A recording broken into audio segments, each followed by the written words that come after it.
नमस्कार देवी और सज्जनों। आज हम एक बहुत ही महत्वपूर्ण विषय पर बात करेंगे। यह विषय है भोजन। क्योंकि ये हमारा नित्य कर्म है, भोजन के बिना हम रह नहीं सकते। भोजन से ही हमें ऊर्जा प्राप्त कर होती है।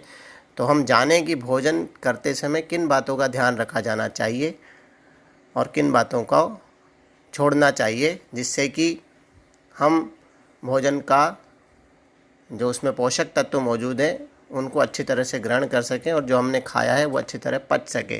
तो भोजन करते समय क्या दिशा, क्या समय होना चाहिए, क्या कितनी मात्रा होनी चाहिए, कौन सा स्वर चलते समय भोजन करना चाहिए, भोजन की प्रकृति क्या हो, और भोजन के साथ जल के सेवन संबंधी बातों को हम समझेंगे। सबसे पहले बात करेंगे दिशा। भोजन करते समय ज़मीन पर बैठना चाहिए, आसन बिछा हुआ होना चाहिए और हमारा मुंह की तरफ होना चाहिए। यदि हम चाहते हैं कि हमारा पेट आगे ना निकले तो ज़मीन पर ही बैठकर खाना चाहिए। यथासंभव जहाँ भी हमें भोजन करने की ज़रूरत पड़े तो अगर हम ज़मीन पर ना बैठ पाएँ तो कम से कम कुर्सी पर भी आलती पालती लगाकर बैठ सकते हैं। खड़े खड़े भोजन करना सबसे ख़राब आदत है, इससे हमें बचना चाहिए। अगला जो महत्वपूर्ण बात है जो डिस्कस करनी चाहिए हमें, वो है मात्रा। भोजन कितनी मात्रा में लेना चाहिए। जितना हमारा पेट है, अगर पेट के हम अगर 4 हिस्से कर दें तो 2 हिस्सों में भोजन हमें लेना चाहिए। जितना आधा पूरा पेट का आधा भाग अगर भर जाए तो भोजन से हमें आधा भाग भरना चाहिए। उसके पश्चात बचा हुआ आधा भाग, आधे भाग में से आधा मतलब पूरे का 1/4 पानी से और शेष बचा हुआ हवा के लिए हमें छोड़ना चाहिए। ऐसा नहीं कि ठूस ठूस कर खाएं। और कहावत है कि अब तो मेरे पेट में हवा लेने की भी जगह, सांस लेने की भी जगह नहीं बची। तो इन चीज़ों को हमें अवॉइड करना चाहिए। अगला महत्वपूर्ण विषय है समय। भोजन का समय क्या हो, इसके लिए लिखा है कई शास्त्रों में। जो हमारा अष्टांग हृदय में वाग्भट जी द्वारा लिखा गया है, उसमें लिखा है भोजन का समय सूर्योदय की, अगर सुबह की बात करें तो सूर्योदय से 2.5 से 3 घंटे के बीच में हमें कर लेना चाहिए। क्योंकि उसके पश्चात जो हमारे पेट के अंदर जो अग्नि जलती है, जिसको हम जठराग्नि कहते हैं, वो धीरे धीरे कम होने लगती है। अगर हम उसके बाद भोजन करेंगे तो भोजन के पाचन में समस्या होगी।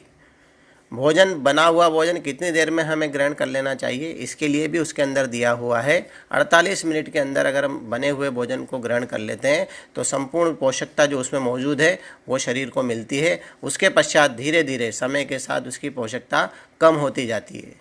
भोजन करने का समय, कितनी देर में भोजन कर लेना चाहिए, तो कम से कम इतनी जल्दी भी ना करें भोजन कि 2-5 मिनट में भोजन करके हम निवृत्त हो जाए भोजन से। ऐसा नहीं हो। भोजन कम से कम हमें 20 से 40 मिनट तक भोजन को देना चाहिए। जितनी ज़्यादा देर हम उसको चबा पाएँ, लार जितनी ज़्यादा मिलेगी, उतना ही भोजन का पाचन आसान होता है, सुगम होता है। शाम का भोजन की बात करें तो शाम का भोजन सूर्यास्त के पूर्व कर लें तो सबसे ज़्यादा उत्तम होता है। लेकिन अगर सूर्यास्त से पहले नहीं कर पाएँ तो कम से कम ये चीज़ तो हम करें कि सोने के 2.5 से 3 घंटे पूर्व भोजन कर लें, ताकि आसानी से पाचन उसका पूरा हो जाए। भोजन के पश्चात हमेशा ये नियम बना लें, चाहे दिन में करें भोजन या रात्रि में करें, कम से कम 10 मिनट वज्रासन में बैठें और 1000 कदम कम से कम घूमें या टहलें। भोजन का प्रकार वाग्भट जी ने लिखा है, ऋत भुक, हित भुक, मित भुक। भोजन किस प्रकार का होना चाहिए, ऋतु के अनुसार भोजन करना चाहिए। जिस ऋतु में जो चीज़ आती है हमें वही खानी चाहिए। आज ये देखने में आता है बड़ा ट्रेंड कि जो चीज़ सबसे महंगी मिलती है उस चीज़ को खरीद कर हम घर लाते हैं। हमें समझ लेना चाहिए कि अगर कोई चीज़ महंगी मिल रही है, इसका मतलब वो सीजन की चीज़ नहीं है, ऋतु की चीज़ नहीं है, इसलिए उसको ना खाएं। हित भुक, जो हमारे शरीर के लिए उपयोगी है उसे हम खाएं। मित भुक, भूख से कम खाएं।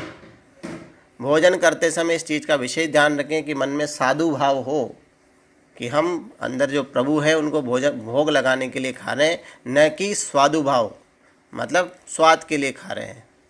भोजन जो रहेगा उसका कॉम्बिनेशन इस तरह का रहे कि उसमें 80% तत्व क्षारीय हों और 20% तत्व अम्लीय हों। क्योंकि हमारा पेट में पहले से ही अग्नि, जठराग्नि है जो अम्लीय प्रवृत्ति है। अगर हम लगातार अम्लीय भोजन करेंगे तो ब्लड की एसिडिटी बढ़ जाएगी और वो अनेक बीमारियों को जन्म देगी। तो कुछ क्षारीय तत्व, हरी सब्जियां, गाजर, ककड़ी, नारियल, अंकुरित अन्न, गुड़ इत्यादि का हम सेवन करें। शक्कर के प्रयोग से बचें। बहुत ही महत्वपूर्ण एक और बात है जो हमें भोजन करते समय ध्यान रखने की है, वो है स्वर। हमारी जो नासिका है, आप देखें नासिका की दो पार्ट होते हैं, एक लेफ़्ट पार्ट होता है, एक राइट पार्ट होता है। लेफ़्ट जो पार्ट है उसको हम कहते हैं चंद्र स्वर, राइट जो हमारा नॉस्ट्रिल है उसको हम कहते हैं सूर्य स्वर। ये सूर्य स्वर जो होता है वो गर्म है और जो चंद्र स्वर है वो ठंडा है। तो भोजन करते समय हम प्रयास करें कि हमारा सूर्य स्वर चलता हो। इसके लिए बहुत ही सूक्ष्म विज्ञान है ये। अगर हम इस स्वर को साध लेंगे तो बहुत सारी समस्याओं से हम छूट जाएंगे। इसके लिए हम आगे बात करेंगे दूसरे वीडियो में कभी।